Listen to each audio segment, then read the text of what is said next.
Hello, this is Chris Englert from the Naval Research Laboratory. I'd like to give you a brief introduction to MIGHTI, the wind and temperature instrument that is on the ICON satellite. Then I will hand off the mic to Brian Harding from the University of California, Berkeley, who will show you some of the first results.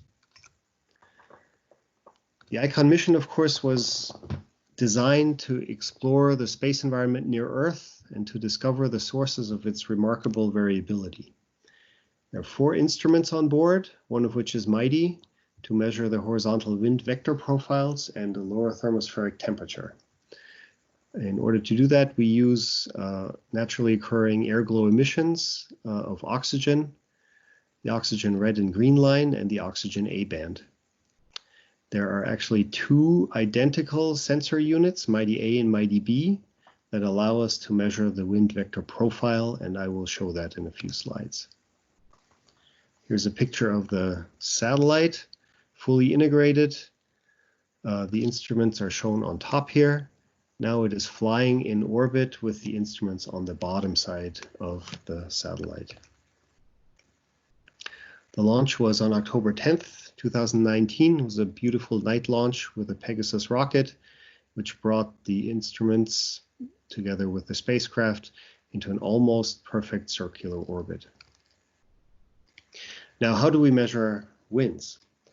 We use spectrally isolated emission lines like the red and green line to measure the Doppler shift. And the way this works is that we use a Michelson interferometer to transform the signal into the Fourier transform of the signal, which is basically a fringe pattern, interference fringe pattern as shown on the right side here. Now a small Doppler shift of this emission line changes the spatial frequency of this fringe pattern by just a tiny little bit. So it's almost indistinguishable at low optical path differences, but at higher optical path differences, you can see a cumulative phase shift. And that is really what we're measuring. We're measuring the phase shift of this fringe pattern, which tells us about the wind. And there are a few pictures down here of integrated monolithic dash interferometers that are flying on ICON. The size of this is about the size of my fist when it's integrated in this holder. For the temperature, we use the fact that the shape of the oxygen A band is changing with temperature. So the spectral shape is changing according to this figure that is shown right here. And we just have a few filters that are about 2 nanometers wide on the band, and then 2 more on the sides to get the background contributions.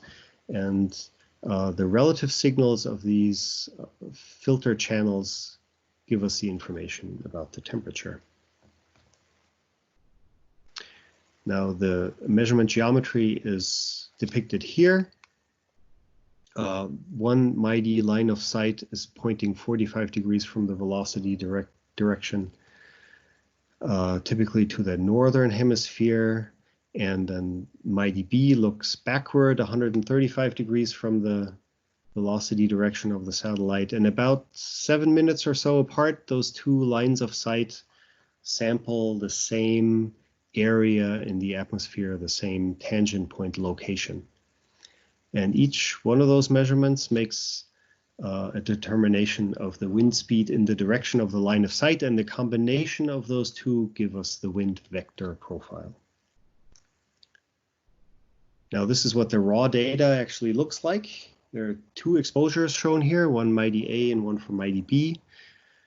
On the left-hand side, you see the green line fringe patterns, and on the right, the red line fringe patterns.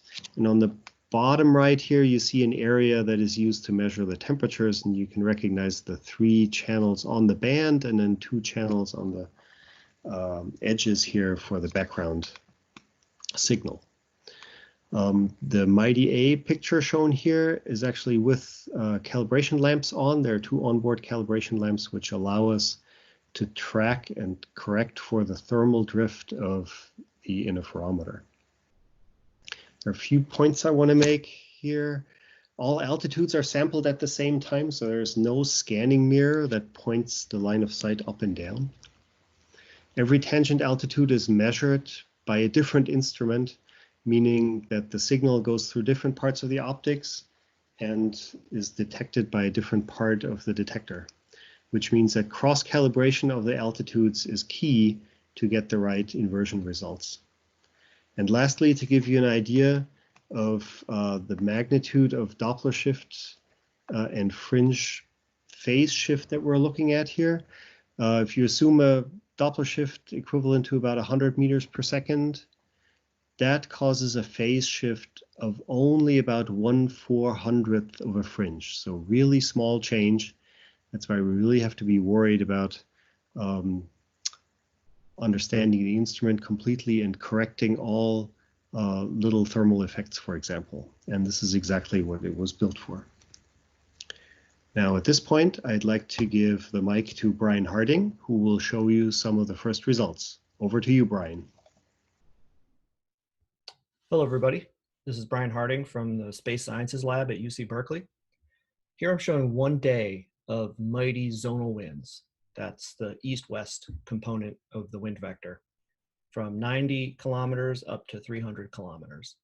This plot's organized by solar local time and shows about 15 orbits that compose a day. The green line winds have been stitched together here with the red line winds at about 180 kilometers. So above 180 kilometers is from the red line, below 180 kilometers is from the green line. You can watch as the spacecraft goes from midnight, which is here on the left, across the dawn terminator to the day side, which is here in the middle.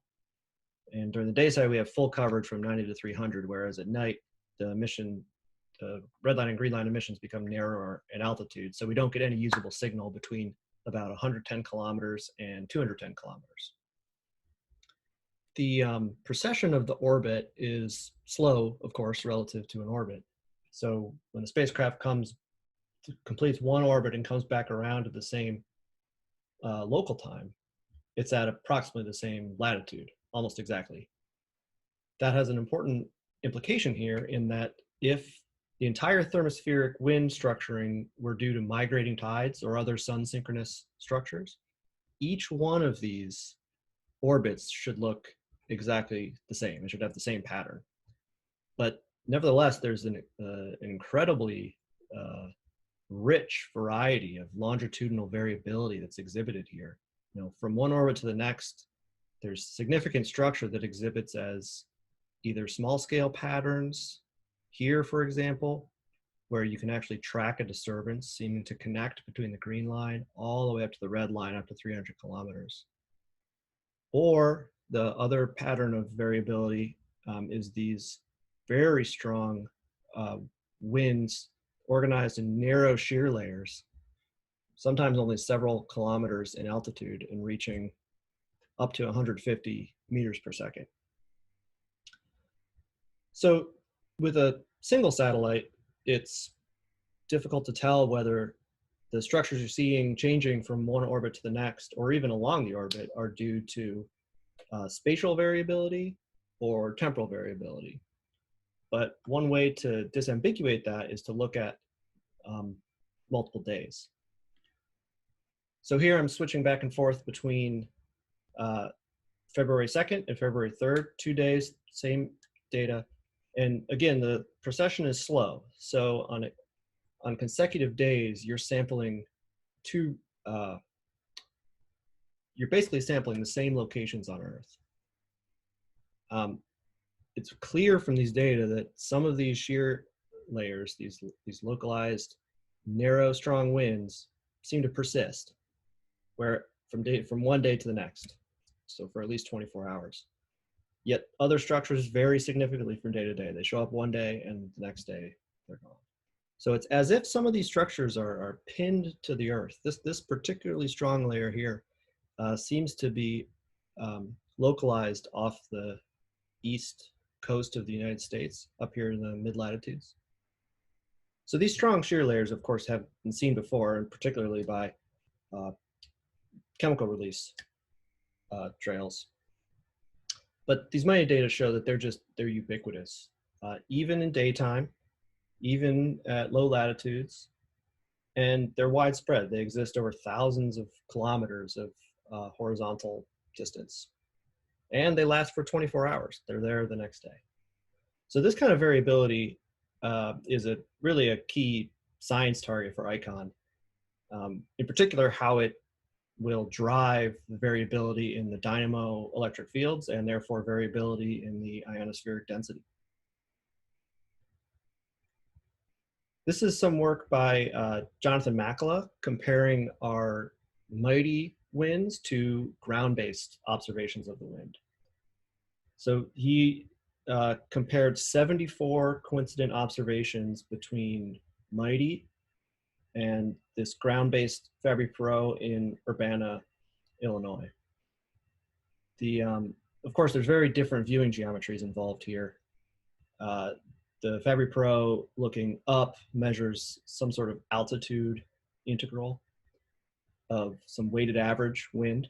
But since MIGHTI is able to actually resolve the altitude profile, it can be used to predict what altitude weighted wind the Fabry-Perot should measure.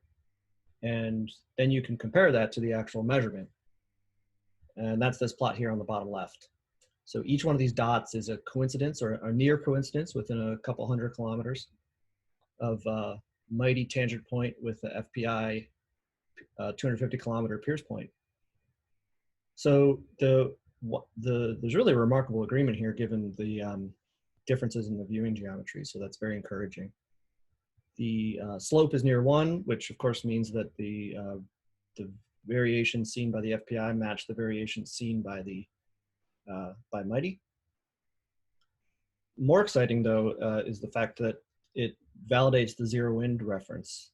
All interferometers have this challenge of defining their zero reference. You know, what is the phase that corresponds to a Doppler shift of 0? The fact that the y-intercept is as small as near 0 here means that the MIGHTI zero reference currently used for this data product matches the FPI zero reference, which was used by assuming that the long-term vertical wind averages to 0. So that's encouraging. This is just one example. He has many more, and I'll encourage you to go see his talk in the Concert 2 session on Wednesday. So just to wrap up, MIGHTI is not the first space-based wind sensor. It follows in the footsteps of previous successful observations by Hardy, Windy, and Tidy. It takes advantage of advances in detector technology as well as instrument development. But more excitingly, it has the advantage of no duty cycling. MIGHTI is able to simultaneously measure the Doppler shifts of the green line, the red line, and then use the O2A band channels to infer the temperature. And it can do this simultaneously.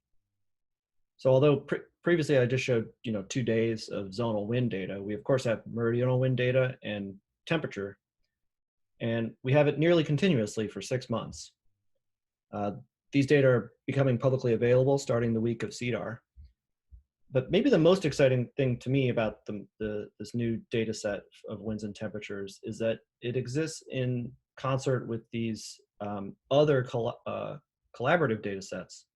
The FUV to give ion density and neutral composition, the EUV to give ion density during the day, and most exciting, the IVM to provide ion drift or electric fields to really get at the connection between the variability we see in the winds and how that drives the variability of the ionosphere.